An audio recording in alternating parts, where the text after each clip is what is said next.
বিভিন্ন ক্রিয়াশীল ছাত্র সংগঠন বা রাজনৈতিক দল রোকেয়া হলে বিভিন্ন ধরনের উপহার পাঠিয়ে রোকেয়া হলের ছাত্র রাজনীতি পুষিন করতে চায়। তো এই ব্যাপারে রোকেয়া হলের মেয়েরা সর্বসম্মতিক্রমে রোকেয়া হলে যে সকল উপহার পাঠানো হয়েছিল সেগুলো বয়কট ঘোষণা করেছে এবং সেগুলোকে ডোন্ট ইউজ মার্ক করে দিয়েছে, জুতা দেখিয়েছে। রোকেয়া হলের মেয়েরা এই কাজটা করেছে। বাকি হলের কথা আমরা জানি না, আমরা রোকেয়া হল এটা করে দেখিয়েছি। যদি ঢাকা বিশ্ববিদ্যালয়ের অন্যান্য হল আমাদের মতো সংগতি আমাদের কার্যক্রমের সাথে যদি সংগতি জানিয়ে তারাও এই ধরনের কার্যক্রম করতে পারে, তাদেরকে আমরা ওয়ার্মলি ওয়েলকাম জানাচ্ছি।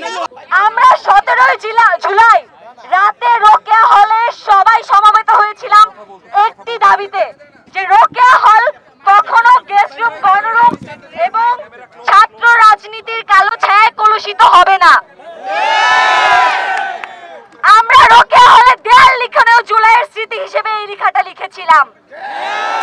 তারপরেও রোকেয়া হল প্রশাসন আমাদের হলে বিভিন্ন উপায়ে ছাত্র রাজনীতির এজেন্ডা ঢুকানোর চেষ্টা করেছে এবং সহযোগিতা করেছে।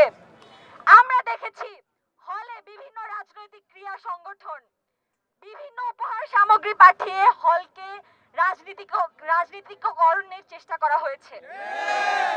সেই সব উপহার সামগ্রীর বিষয়ে আমাদের রোকেয়া হলের মেয়েদের সম্মিলিত সিদ্ধান্ত ছিল শিবিরের দেয়া পানির ফিল্টারে তারা রং লাগিয়ে দিয়েছে এবং এই ফিল্টার বের করে নেওয়ার সিদ্ধান্ত নিয়েছে তারা।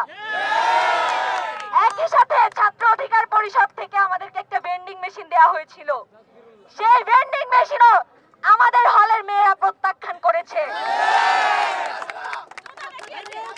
আমরা আশা করছি হলে সকল ধরনের গুপ্ত এবং প্রকাশ্য রাজনীতি নিষিদ্ধ হবে।